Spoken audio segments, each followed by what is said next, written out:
Hey guys, what's up? ScottishDuckTales once again. Okay, collection update time. Let's get on with this. Right, I've got just 8 games here to show you today. And half of them are in fact all in one series. Okay, now, if you've been following me on Twitter or watching any of my videos at all lately, you'll know that I got really into this series, and you can all probably see where this is going.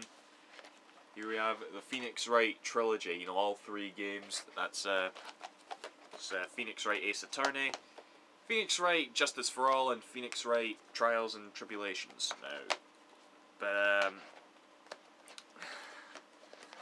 I don't know what else to say on these games, guys. You know, I started playing them like 2.5 months ago or something, and I just fell in love. I really did. You know, they are absolutely astounding games, and I don't know what else to say, right? And but I also picked up this Ace Attorney Apollo Justice. Now, I would rant about this game a little bit because I'm not that.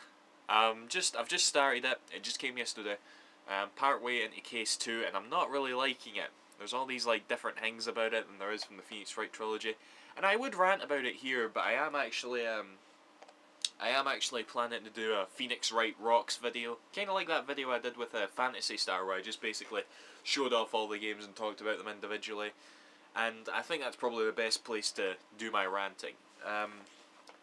For those of you who I'm also not gonna do it until I get my hands on the Miles Edgeworth spin-off. That's the latest Ace Attorney game.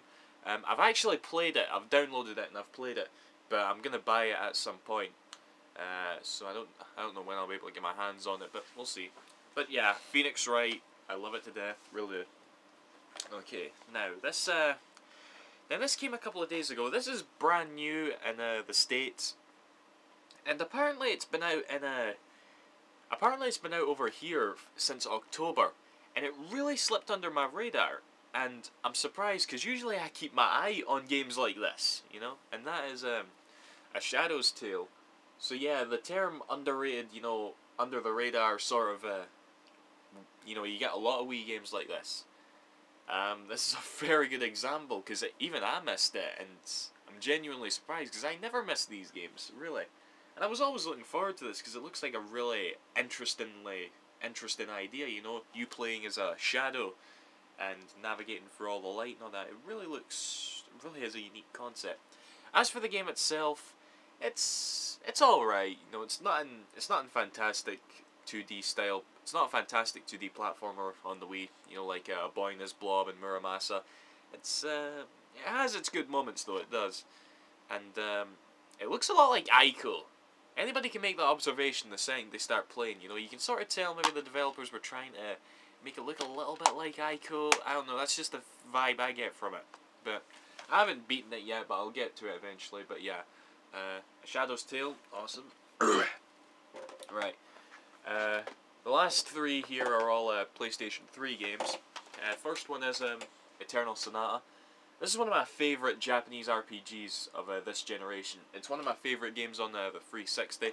And I just saw this in the shop, and I know it's got the extra content and all that, and I just sort of went, fuck it, and I bought it.